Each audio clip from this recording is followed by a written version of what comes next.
From New York, the greatest city in the world, it's The Late Show with David Letterman.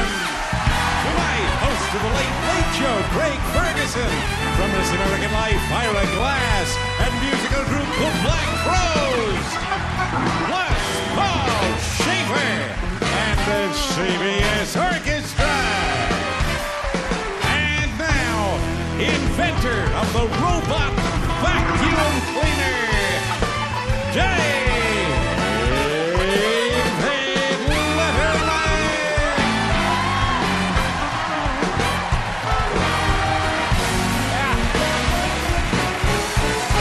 Thank you. Yeah. Oh. That's it. Thank you very much. Nice to see you folks. Friday night here in New York City. Folks got a big weekend planned? Big weekend? I'll be deleting spam.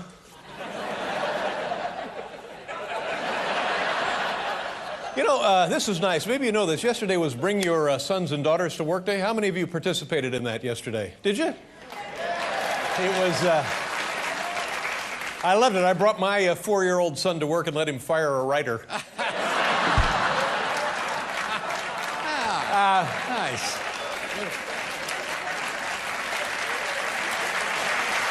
Wow.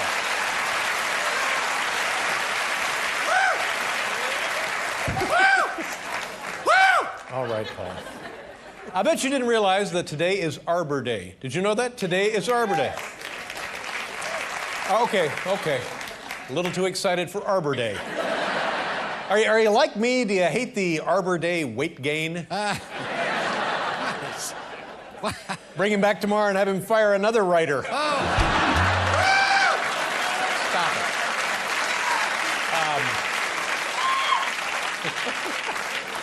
it. But everybody in New York City, oddly enough, is in the Arbor Day spirit. As a matter of fact, earlier today, Elliot Spitzer was dating a girl named Willow.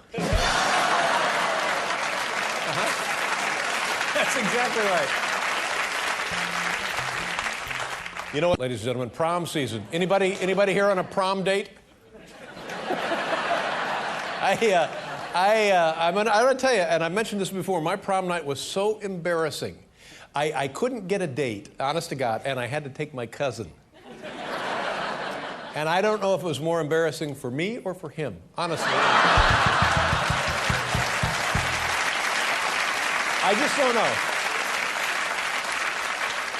So the next year, I took the town tramp. And I must say he was grateful for the hot meal.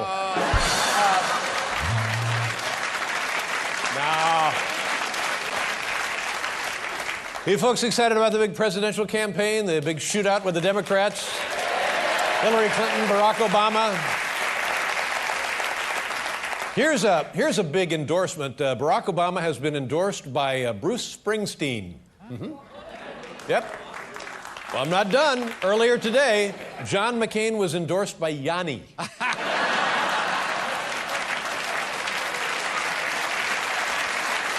I like John McCain. Do you like John McCain? Yep. He looks like the guy that forgets to roll up his windows at the car wash, you know? He looks like the guy who yells, "Okay, who touched the darkness control on the toaster?"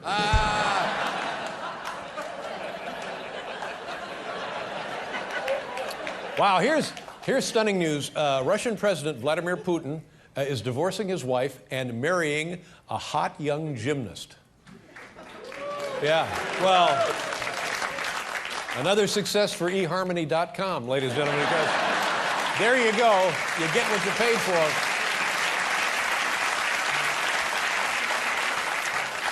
Here's what happened. President Putin really dumped his dowdy, they're describing her as dowdy, middle-aged wife, and married this hot, young Russian gymnast. And when Bill Clinton heard that, he said, "You can do that?" Crazy. Ladies and gentlemen, it's Paul Schaefer.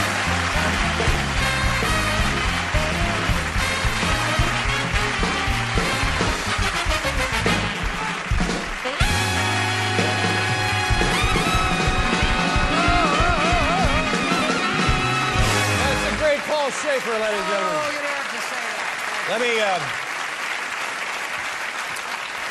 you probably know one of our stage managers, the wonderful Biff Henderson. I've known Biff. We've worked together for about, well, as long as Paul and I have worked together. Tremendous guy. And in the past on this program, we had a kid in, put a tattoo on his leg of Biff Henderson's face. Look at that. The kid. That's right. That's legit. Then we had an ice sculpture. That doesn't really look like Biff, but take our word for it. Then we had a guy come in and do, now that's Biff Henderson's portrait in Legos. Ooh. We also had it done in dominoes. Domino. We've had it done in cheese. Yes. I mean, that's like a guy. That's the guy from Midnight Oil. Yeah, he killed about 60 people with an axe, right? I'll say. Then we had it done in Post-it notes, which I think is beautiful. That's lovely. Isn't that lovely? Then we had a guy come in and do it in bubble gum. Another pretty good one, ketchup. See, that looks great. It's sort of reminiscent of oil or acrylic. Then we had it done chalk on the sidewalk. Look at that. That was beautiful. We also had it done in sand. Ooh. I don't think so. And most recently, a guy came in from Ohio and did it on an Etch-a-Sketch. Yeah. Well, do me a favor right now. Say hello to a guy by the name of Todd Neufeld. Hi, Todd. How are you? Welcome to the program. Hi, Dave. Where are you from, Todd? Brooklyn. And what are you doing? You're an artist, is that correct, sir? Yes, Dave. I'm a balloon artist. And you also have a degree in law? Yes. So you're a practicing attorney as well as being a balloon artist? Well, I actually don't practice law. I do balloons full-time. Well, I don't blame you. He does balloons full-time. Yeah. And explain this process. What are you going to do with the balloons with regard to rendering Biff's likeness? I'm going to make a balloon caricature of Biff. And will it be recognizable, or will it just look like a poodle? I hope so. How many balloons involved there, Todd? I think about 25 to 35 And balloons. how long will this take? It'll take the course of the show. And I understand just from looking at your case there that these balloons are not pre-blown. No, I blow them all up myself. That's what I've heard. Now, anytime you're ready, take it away, Todd, and we'll check in with you later. So that's going on all night in our green room there, although it looks blue here tonight. There's Todd Neufeld blowing up balloons to make a likeness of Biff Henderson.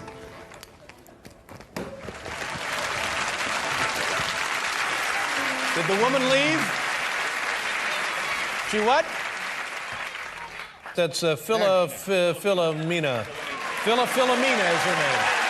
A beautiful woman named Philomena. Philomena. That's her name. You know, while she's gone, we should all leave. She comes back and, hey. How much Jamba Juice is she going to get for everybody in the audience? I don't care about the audience. I just want one. Oh. But she, you know, she got herself into this. She was shooting off her mouth about, oh, Jamba Juice, Jamba Juice. I just want to be on TV. Well, the joke's on her because she's gone. She's got to go, yeah. Missing the show. Let's check in with the balloon guy. This is Todd Neufeld. How you doing, Todd? Doing great, Dave. What are you starting with the internal organs? What? I'm starting with the hands. What is that, his colon? What is going on out there? All right, thanks, Todd. Have you folks been watching the HBO show about John Adams? What a guy this John Adams was. I'm completely taken by the John Adams miniseries. I've noticed Have you been watching it? No, but I know that you love it. Yes, what a lovely historical document. And I have a clip from the most recent episode. Did you see it? Watch.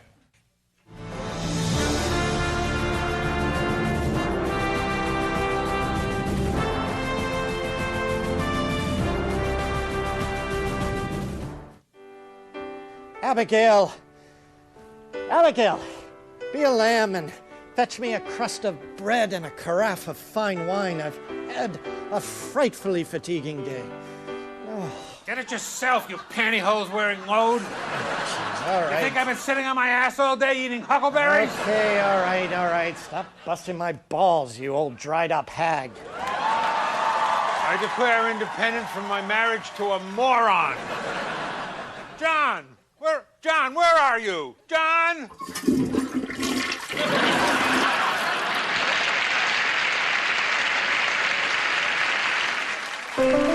John Adams was filmed before a live studio audience. That's right, yeah. I think maybe I'll slip out for a Jamba Juice. And now, ladies and gentlemen, time for great moments in presidential speeches. Take a look at this.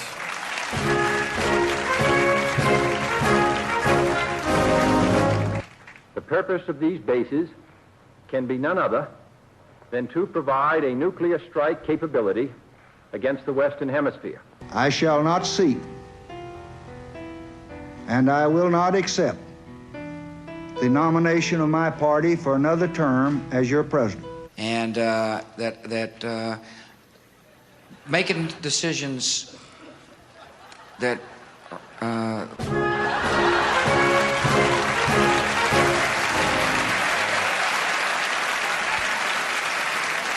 Okay.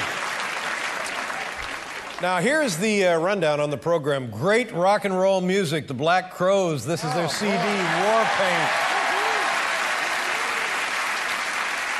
Also, from a wonderful radio program and also television program, This American Life, Ira Glass is joining us.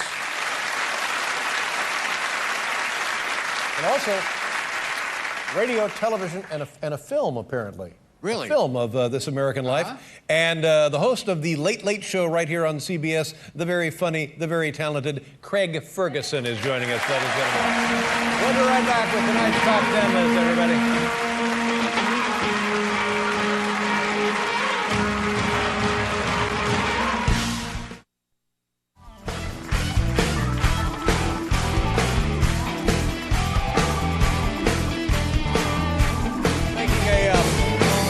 Balloon sculpture of Biff Henderson. You're back. There she is. Philomena. Where are you, ma'am? Oh, there you are. I come right over here. Right over here. Thank you very much. What flavors did you get there? I got you 2 orange. 2 orange, right? I think this is mine. That was for you. Okay. Now, did you get anything for Paul? Well, maybe you can give this to Paul. I don't think so. Oh, my God. I got a boost in it for you because that's probably why Sweet. you had the flu. Yeah, oh, very good. Thank you very much. Well, you know what I think it is? I think it's more of a parasite, really, than the flu. Well, it's terribly nice of you. And what do I owe you for this? We have some dough here. What did that set you back? No, tell us what that's it. Well, they actually gave me money. Okay. Well, here, then just a little something for your trouble, all right? Yeah, that's just me. There you go. I hope you enjoy that. Be careful. Grab the thing there. Don't. Nice meeting you. Thank you very much.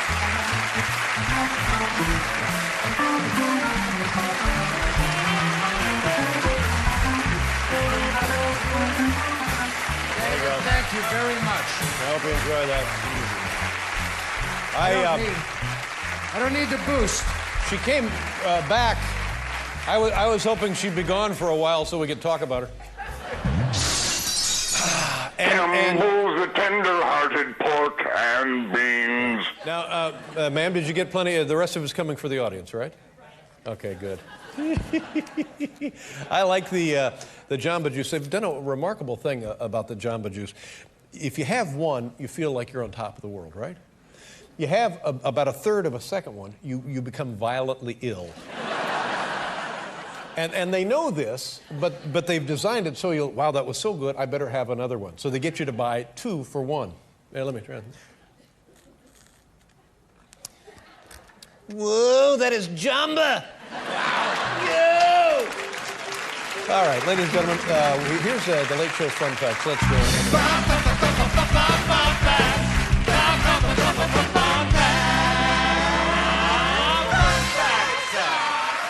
All right, let's see if we have time for some of these. The first coast-to-coast telephone line was established in 1914. Oh. Pretty good, 1914. Gee, that long ago. Fun facts, the hottest planet in the solar system is Venus with an estimated surface temperature of 864 degrees Fahrenheit. That makes sense, yeah. Ouch. The United States consumes 25% of all the world's energy. Reclusive billionaire Howard Hughes made his fortune from trademarking the phrase reclusive billionaire. That's how he did it. Mm-hmm. In episodes of Happy Days dubbed into Swedish, Fonzie is called Bjornzy. Bjornzy. Bjornzy. 63% of terrorists cite Dr. Phil as the reason they want to attack America. Wow. That's team five.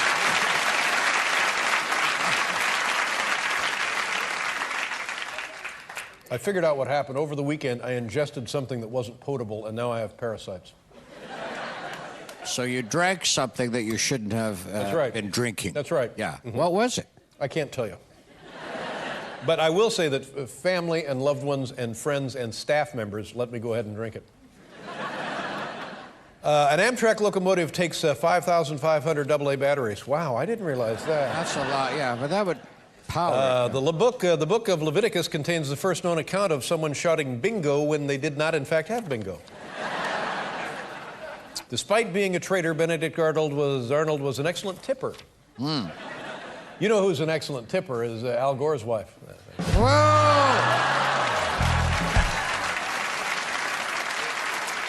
Larry King's arm movements are accomplished by a team of puppeteers. Calvin Coolidge would leave 2/3 of the way through his State of the Union address to beat the traffic. Scientists believe the foods with the most aphrodisiacal qualities are oysters and ass-shaped dinner rolls. Oh, my God. Okay. Can we have some more of those ass-shaped... Oh, listen to this. Listen to this. Along those same lines, after sex with her husband, Martha Washington would often complain of splinters.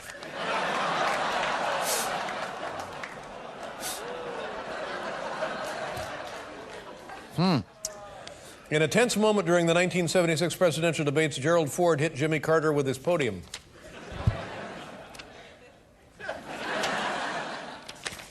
I want to get a really good one to finish up on here. Okay. Ironically, ABC weatherman Sam Champion has never won anything. Beginning next year, Swanson will offer most of its TV dinners in high definition.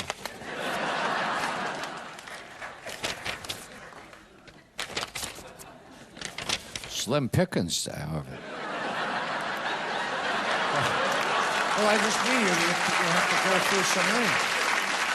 Try to find a strong one. Who just gave you a Jamba Juice? This has not had no reflection on you.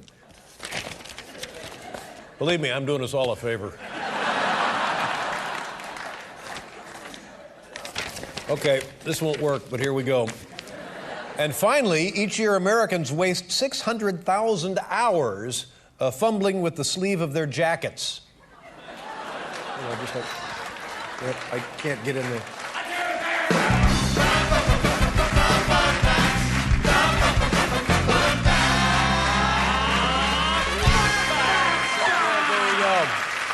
All right, ladies and gentlemen, we'll be right back with tonight's top 10 list and Craig Ferguson, everyone. Coming up next, host of the Late Late Show, Craig Ferguson. Don't fall asleep now. Things are about to get crazy.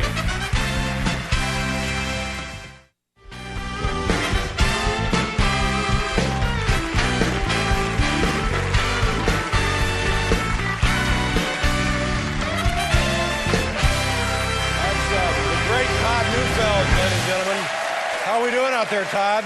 Great, Dave. Biff, have you seen anything in there that reminds you of you? Yeah, this piece right here. It looks like my arm. Looks like your... So will this be head, shoulders, arms, legs, Todd? Is that what we're working on? Hopefully, I'm trying to do the full body. And how large will it be? Bigger than Biff? Not quite. It'll be about that size. What did you just assemble there? This is going to be a foot. A foot. Really? Yes. Well, there you go. All right, good. You know, Dave, the orange part reminds me of Biff's arm, and the blue part at the end reminds me of his penis and testicles. Don't you think? Don't you think that that's sort of a likely? All right, here. Go ahead. Go ahead. You can have it. I deserve it. Yeah, she needs it because she had the food.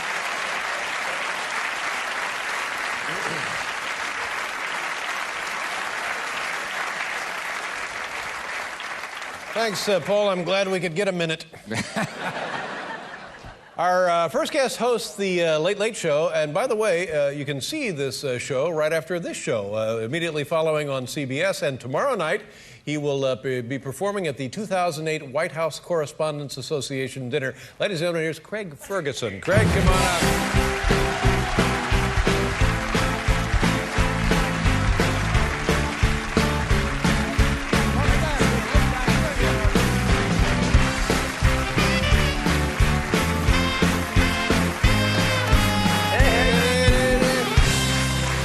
Have you here. It's very nice to be here, David. Things are about to get crazy, apparently. Right? I saw the trailer.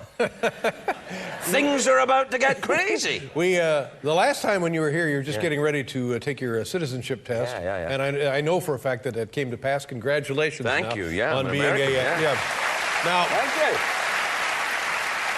But you're also a Scottish citizen, is that correct? I am a Scottish citizen and an American citizen. I think so. I haven't checked with Scotland. They might have actually taken it back or something. I don't know if they can take it away. But I'm American now. It's all different. I'm flossing.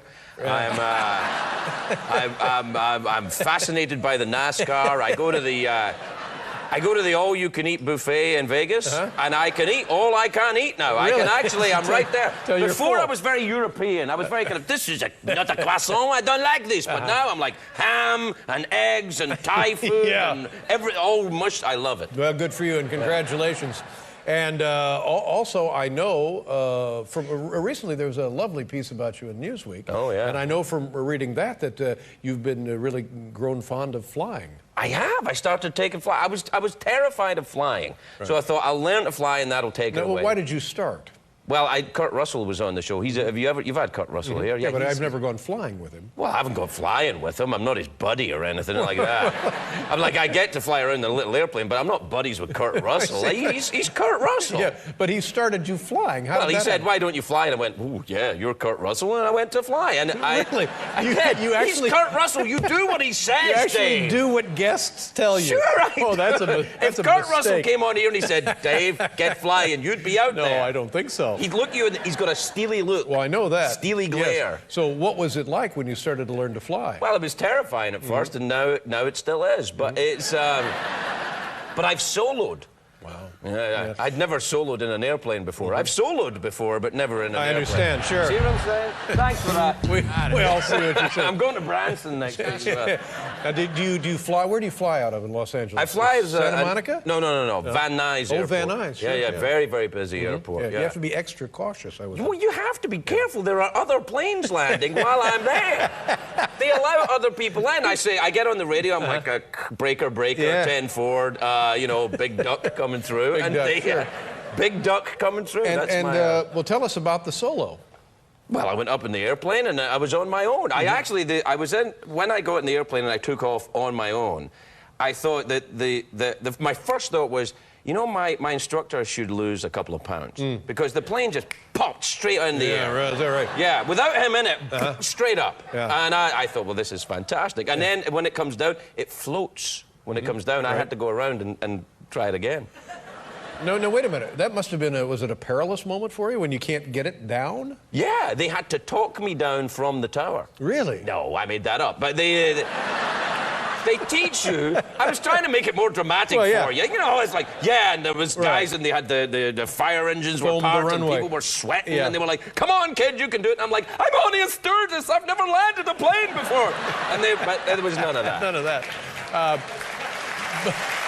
But did you have to actually circle? That part was true? Well, I have done that a couple of times, yeah. Have you ever done this? You seem to know a little about it. You said circle and landing. You seem to know a little bit about this. Well, yes, I don't want to brag, but I know a little bit about this.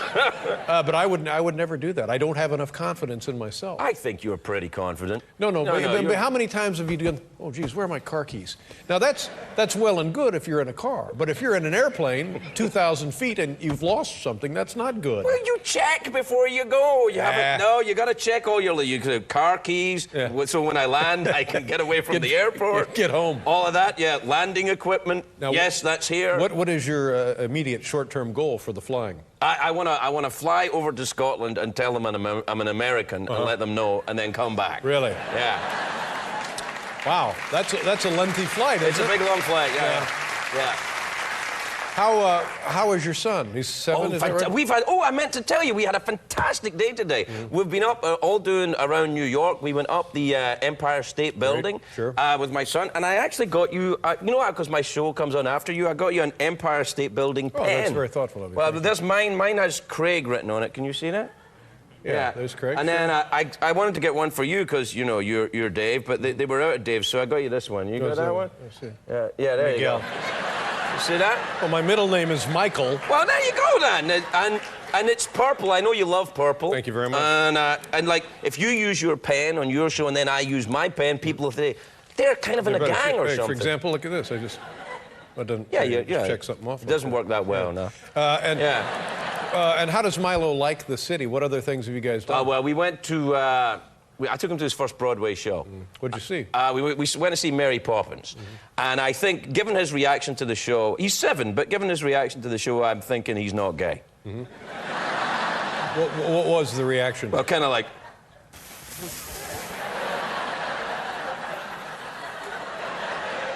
You know, as the woman was singing about feed the birds, she's singing feed the birds. He's like, she's got bird food, why doesn't she just feed the birds? and I had to agree with him at that point, although it's a terrific show. But at that particular point, I was thinking, you know, you could just feed and stop all the fuss. You don't have to sing about it, just get the job done. This is America, lady. Sure, of course. Yeah. Well, it must be great for the two of you to spend some time together it's here awesome. in the city. I love doing it. Yeah. He's fantastic. Actually, we played the game. Have you ever played this with Harry? The game of what does your breath smell like? Oh, you got it. No, write it down with your pen. What does your breath smell like? I love that you're really writing it down as well. What you do with it is that you smell each other's breath, and he says, you know, I say his breath always smells like candy, because it always does, although he has that slight little boy farty smell. And I don't know. No, knock it off. I said to him, I had just had a cup of coffee, so I thought, I'm safe here. It's going to smell like coffee. Right. I went, and he said, Daddy, your breath smells like boogers and urine in a trash can. Thank you, Starbucks. Wow. Yeah.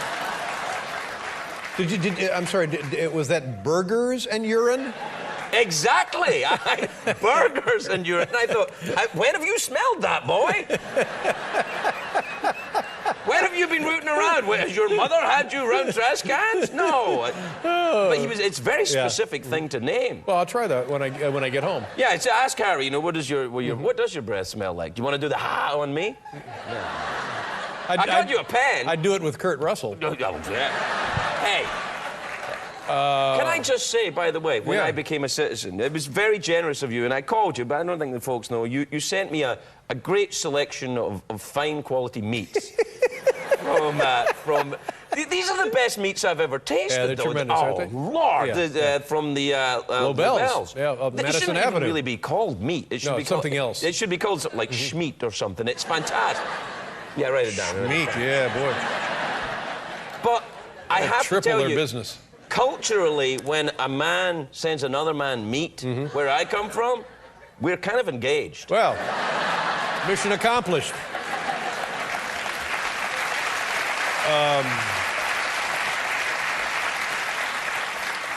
Well, you get this big White House correspondence in. What, are you a little nervous about that? I wasn't until everyone started talking about it. You got to be careful. Oh, no, I was fine, and now they're like, oh, you stick it's a fine line. Yeah, I know. Wait, so you turned it down again, right? Yeah. So you're laughing because it's true. No. But I wasn't worried about it. Now people are saying, stick it to the man, Craig, stick it to the man. And other people are saying, don't cause trouble, don't cause trouble. Right. So I don't know what to do. Yeah, I think I'll just be boring and not funny. But the president, the problem is the president is right there, as well as all of his staff and supporters. Yeah, minions. And the press. Yes, exactly. So you want to be careful, because if you're too funny, they'll think, oh, the guy was being a wise guy.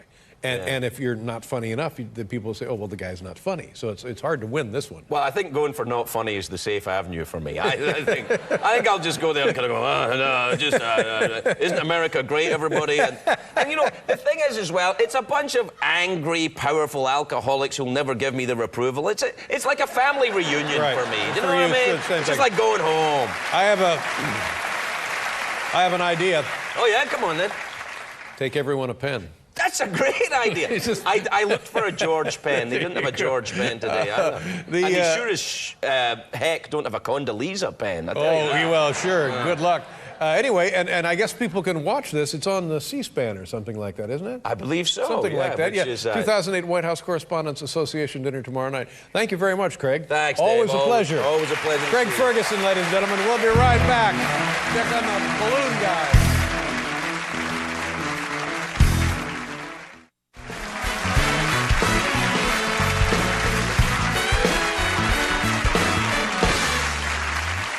I understand Todd Neufeld is now done with the balloon sculpture. Oh, man. Ladies and gentlemen, give me a second to call the kids into the living room.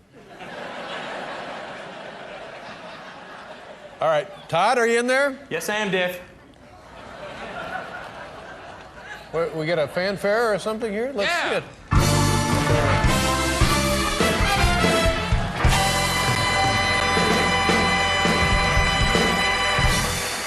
Wow. Here he is. Well, what do you think, Biff? Well, I'll tell you, it's not bad, Dave. Actually, I can tell you one thing. He got the gap in my tooth right. Yeah.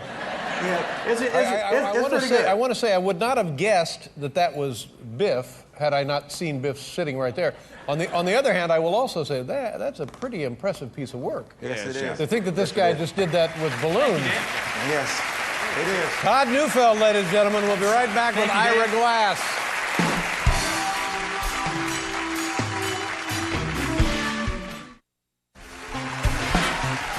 Monday on The Late Show, Dave is joined by Gwyneth Paltrow, Richard Lewis, and musical group The Roots with Chrisette Michele. The United States Surgeon General says watching this show will not only make you laugh, but will also lower your cholesterol. We'll be right back.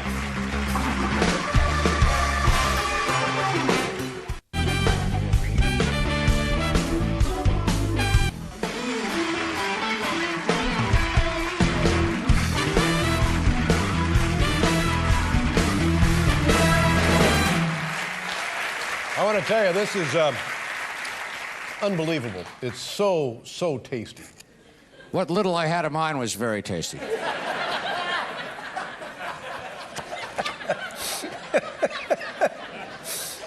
Our next guest hosts the popular television and radio program entitled This American Life. And on May 1st, he will present a one-time-only live broadcast of the show in 300 motion picture theaters across the country. Ladies and gentlemen, here's Ira Glass.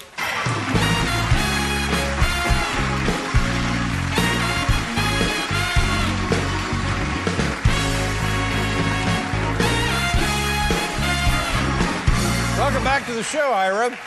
Good to see you. How you been? What's new in your life, sir?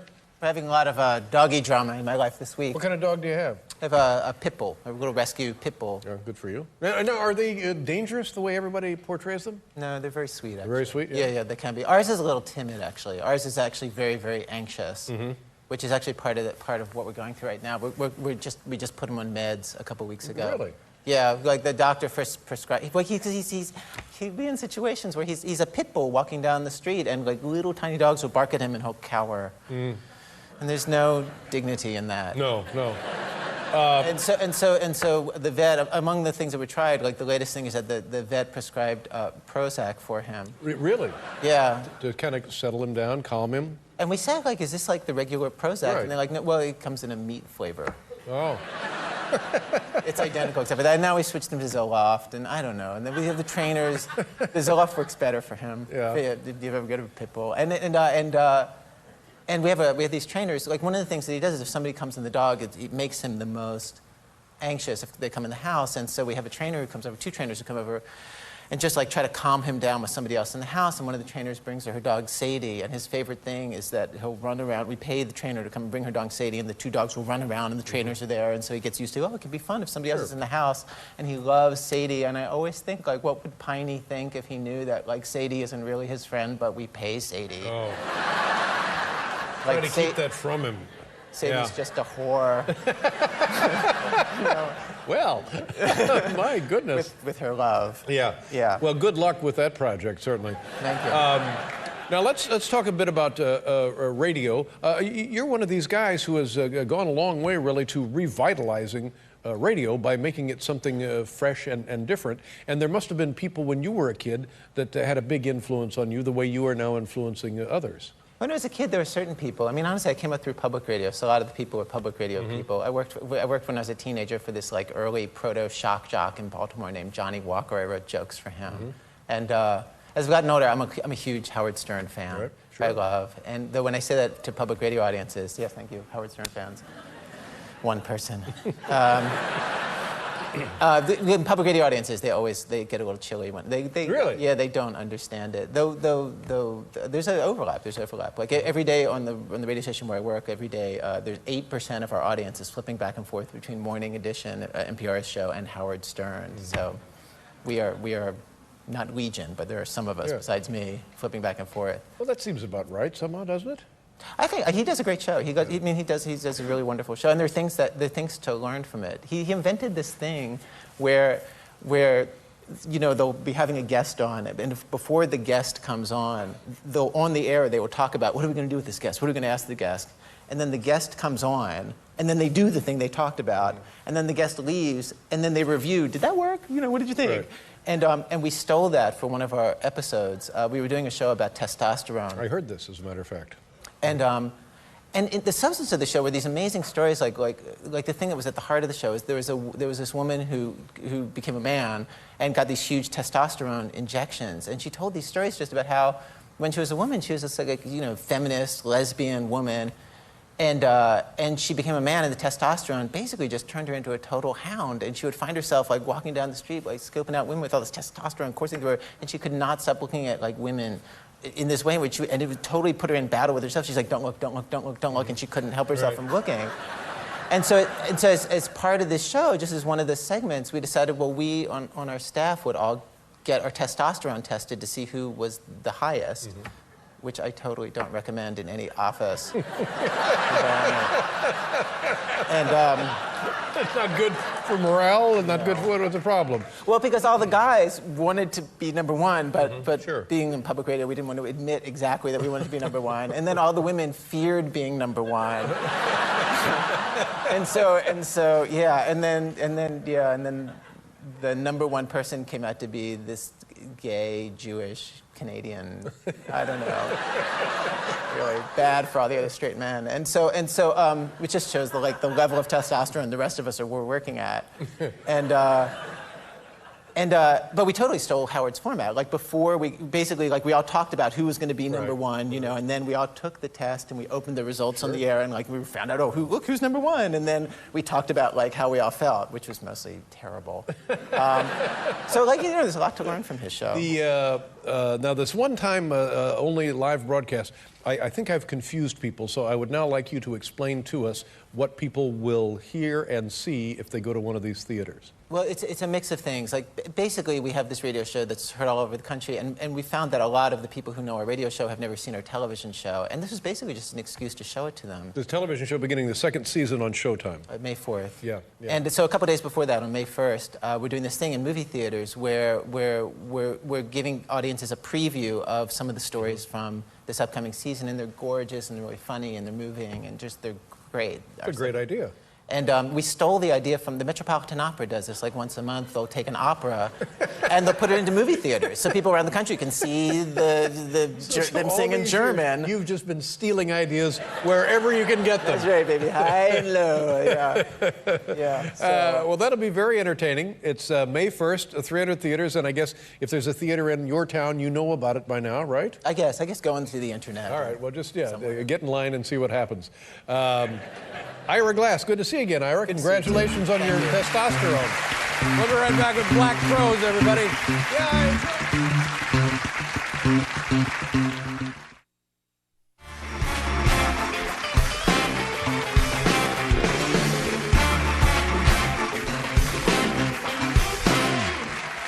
Our next guests are a popular rock and roll band whose most recent CD is entitled War Paint. Please welcome back to the program, the Black Crows. Good.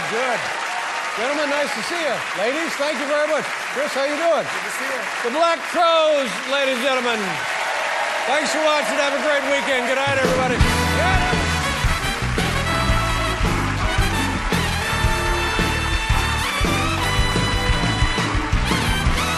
My brother's a jockey. Thank you very much. Welcome back to the show. There are a few performers in the music business today who have survived for as many years as our next guest has. For over a decade, the Allman Brothers have provided us with their unique style of Southern rock and roll. Please welcome the main force behind the Allman Brothers, Gregg Allman.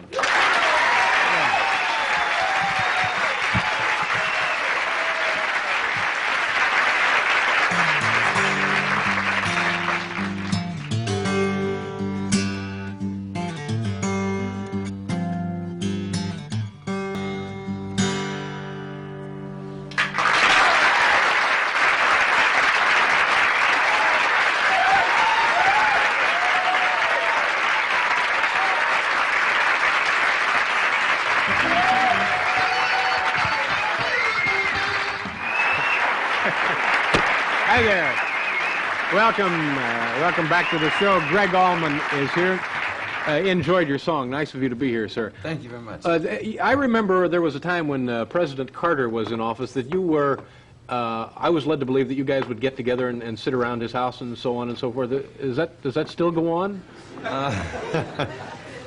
No, I haven't seen him. I got some mail from him. I got a letter from him right after our last album came out that said, congratulations on your new album. No, it's not like he's, one of my neighbors or anything. Was he what you would call an avid Allman Brothers fan? Oh, still is. Yeah. Really? Is he just, I would guess that your typical fan is a little younger, maybe. Somehow. I don't know. They range from all different ages. I had an old lady an elderly lady come up to me on the plane the other day, and I thought she was a little gray-haired, slow-walking old lady. Yeah. And she came up to me. I was sitting down. She was getting on the plane, and she saw me. And she jumped back real quick, and she says, "Oh, I just love Whipping Post. That's the best song you've ever written." And I thought, have you had any calls from the Reagan folks? None that I've accepted, no. This is, I guess you're on the road a great deal of the time now, and this is the second version of the Allman Brothers. Now, I have a question here. What little traveling that I've done and performing, once you've done it for the evening, it's difficult to go to sleep, because you're full of adrenaline. That's true. So, and I know that you don't drink, and how does a person relax after having performed? Well, see, that's when a lot of the songwriting's done. Like, we get back to the hotel, and a lot of times me and Dickie Betts, or me and Danny Toller, or me and other guys in the band, we'll get together, and that's where most of the songwriting I do takes place after the concerts, when you do have that adrenaline. Yeah. But it is true, no, I don't drink at all. And that's for 1 year. So, that's a difficult thing to do, though, isn't it? Stopping drinking like that. You just don't bend your arm. And that's all there is to it? No. It's that simple, eh? No, no, it's very difficult, as a matter of fact. Depending on your body chemistry, it can be really difficult. Did you worry about going back out into road circumstances and still not drinking? Yes, I did. Because it's in my line of work, it's everywhere. Yeah. Well, it's everywhere anyway. You can't watch a ball game, without having to tell you about your weekend or what have you. Yeah. But I finally what you have to do is just accept the fact that you can't keep going and drinking this stuff, and it's just, you're allergic to it. I mean, it's just not on the menu. And, that's it. You have to absolutely, you can't lie to yourself that much. I mean, you just have to accept the fact that you can't drink. Quit bending the arm, as you said. Are we ready for another bit of music here from Mr. Allman? What do you want to tell us about this song, Greg? Oh, this is the first song I ever wrote and kept. Okay. And the name of this is? Melissa. Terrific. And I guess you...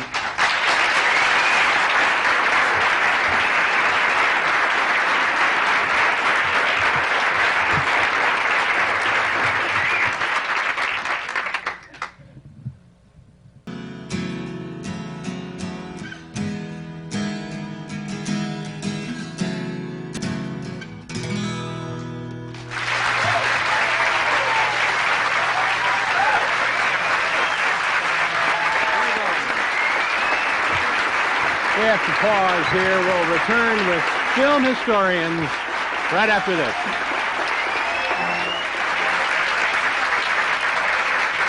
And he would whisper in my ear, and I'd say, "Oh, I'm sorry, I'm Fred Willard, and this is Vic Greco." Yeah. So we showed it to Ed Sullivan, and he was looking, his eyes were kind of glassy. And I said, "Oh, I'm sorry, I'm Fred Willard, and this is Vic Greco." And he says, "Oh, that's okay, go continue." He thought we, you know. Oh, well. So, and once Stiller and Mira were on, this is Jerry Stiller and Ann Mira. They showed him a sketch. I guess he was great for standing off to the side. "Let me see what you're going to do." And they did a sketch about an astronaut, the cleaning lady of the capsule. And when they got done with the sketch, he said, "That's the most disgusting scene I've ever seen," and walked away. And Jerry Stiller said, "But does he want us to do it or not?" And I don't know whether they did it.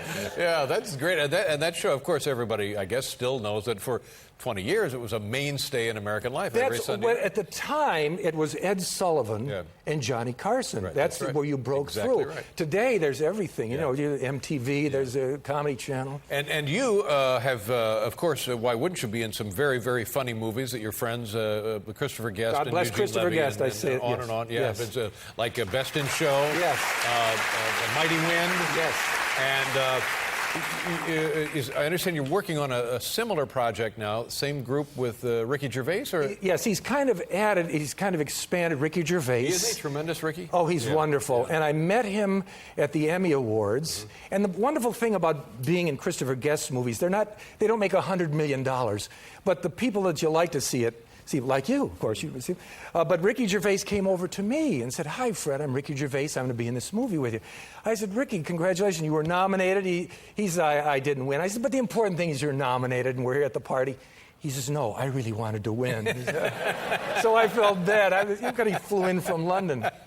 Same with James Lipton. You know, ran into in the actor's studio. I ran into him 3 times. I was nominated 3 years in a row, and every time my wife told me, I laughed because I didn't think I really deserved. But it makes up for it's like hitting a pop fly that drops in. Yeah. Makes up for those line drives that they snag. You know. So I was there at the party waving, and you didn't know whether to prepare a speech. Mm-hmm. You were sitting there. My gosh, what if you actually win? Yeah. What do I say? But luckily, I never won, so I never had to get in. And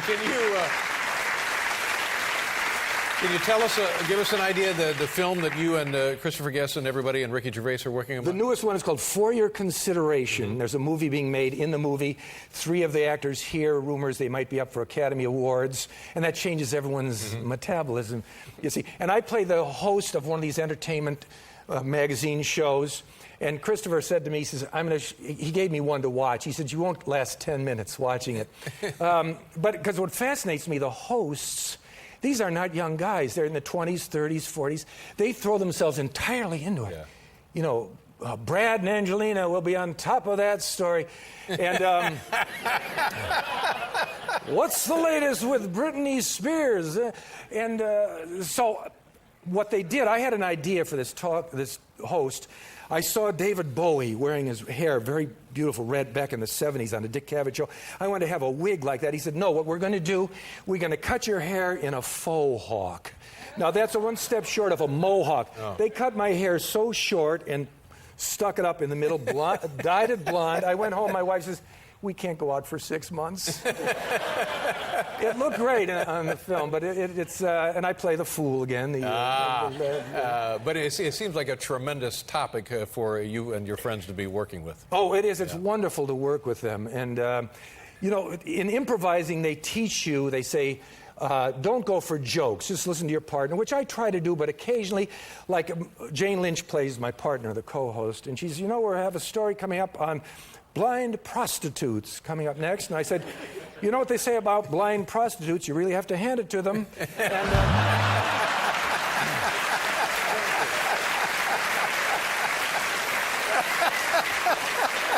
no. Oh, my goodness. Now, Paul, I just looked at Paul and he was going like that. Well, is that the rudest thing you've ever... Fred, for God's sake. A mature musician. Gee. I'm sorry. You can edit that out. I'm sorry. Now, Fred, Your wife is here. I'm sorry. I'm so sorry. I didn't know we were taping now. I thought this was a rehearsal. Ed Sullivan is backstage. Be careful. Oh, yes. Now, Elvis and Juliet, is this what it sounds like? Romeo and Juliet, Elvis and Juliet? Kind of a combination. What do you have it's here? my cup of tea because I play an Elvis Presley impersonator, and I want my son to join me in the act as the younger Elvis, but he's just gone to Yale, graduated, wants to get married, and go to work in Washington for the Bureau of Labor Statistics. So my wife was a former exotic dancer. We have to fly back to New Haven and meet the bride's parents, who are Yale professors. Thus, what happens there. They do jokes in Latin, and we do double negatives. I ain't never seen nothing, a triple negative there. But I see what you're about to show up. I get to wear an authentic Elvis jumpsuit. This was made by...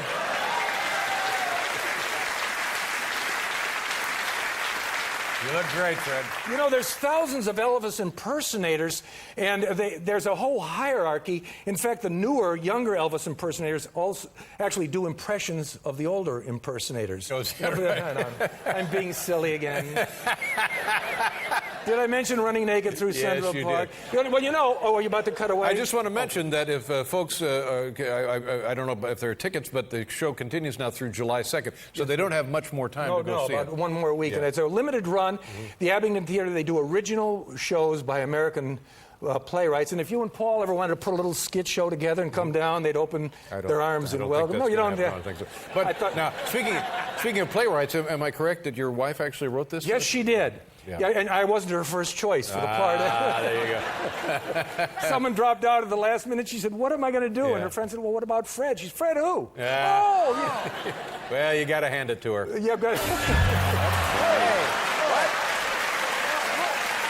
What is going on here? I don't know. Musicians. Elvis and Juliet at the Abingdon Theater Company through July 2nd. Great to see you again, Thank Fred. you so much. Thank you so much. A real pleasure to have you. Fred Willard, we'll be right back with Martha Wainwright.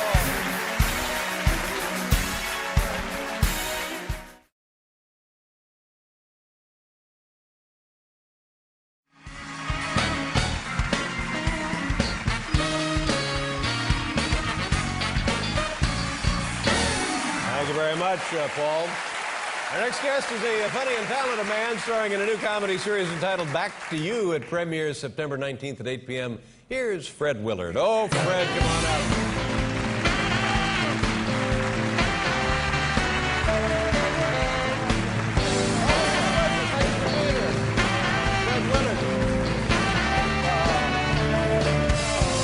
Good to see you again, Fred. Thank you very much.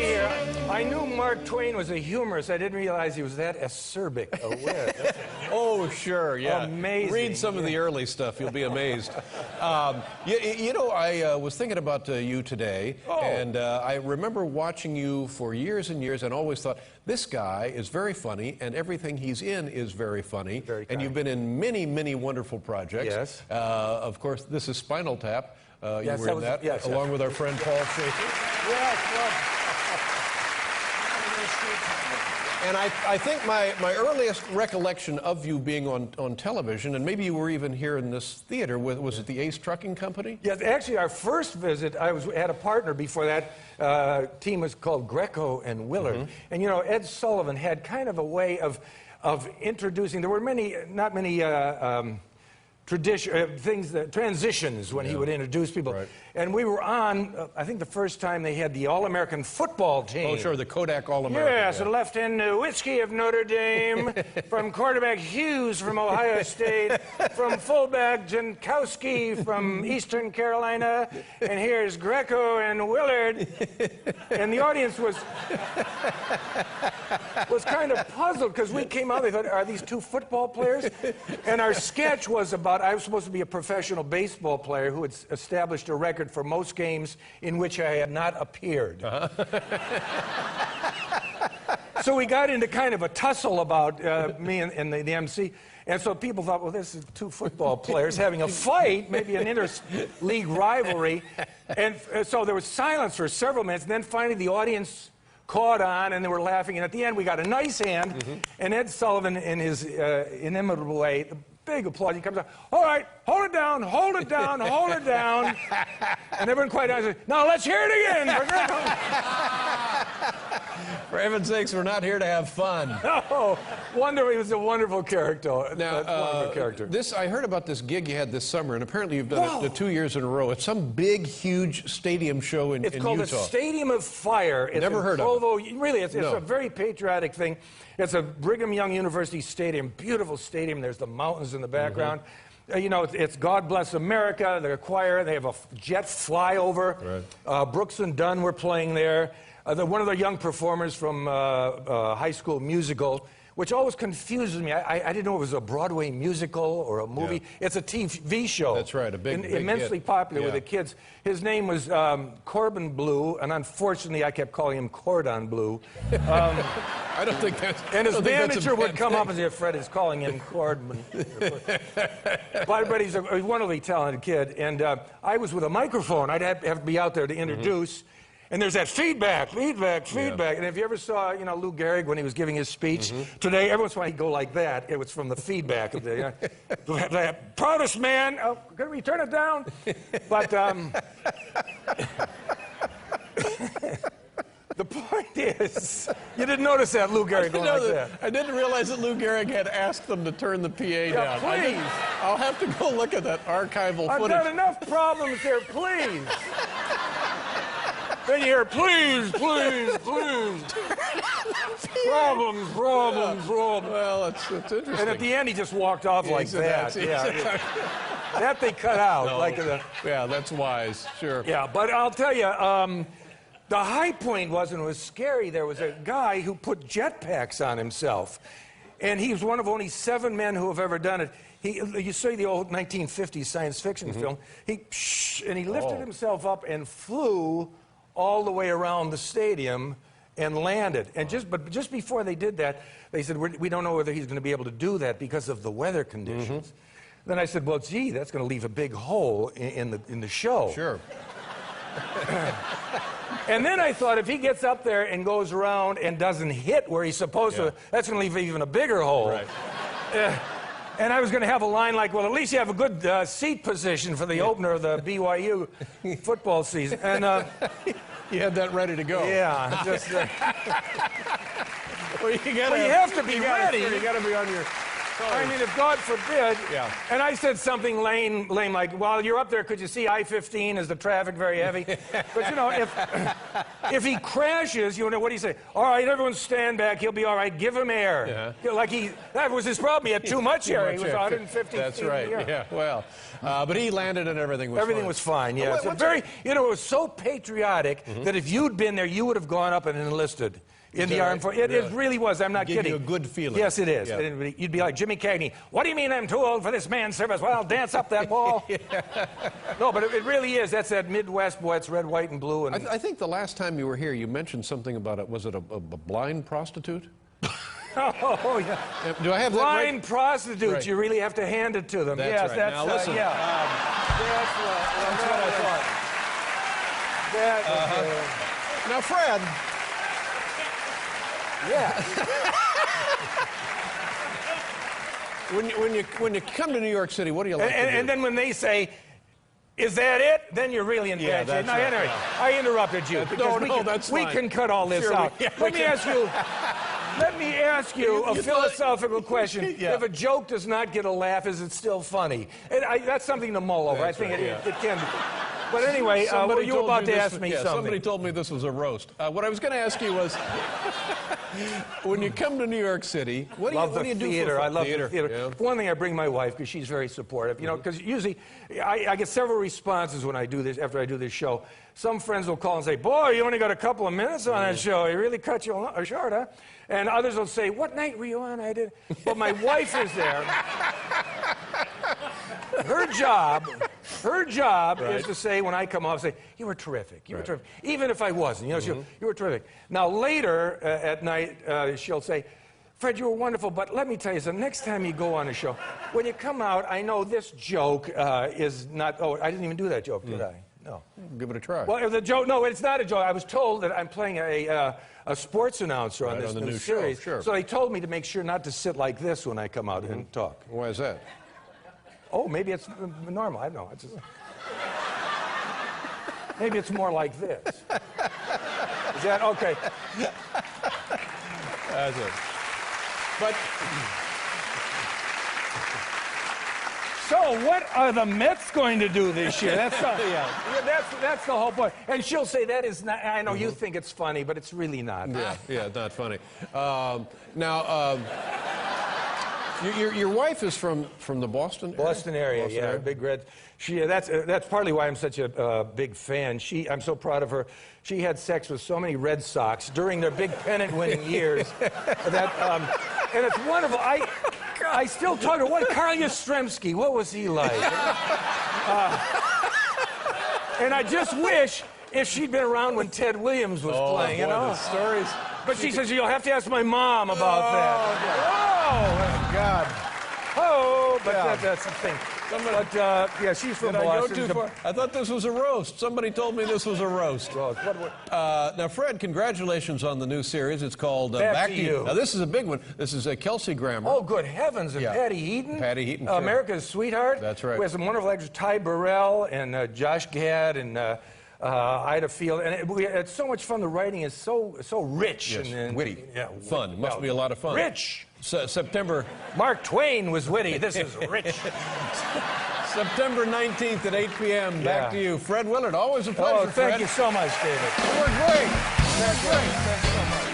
We'll be right back with MIA.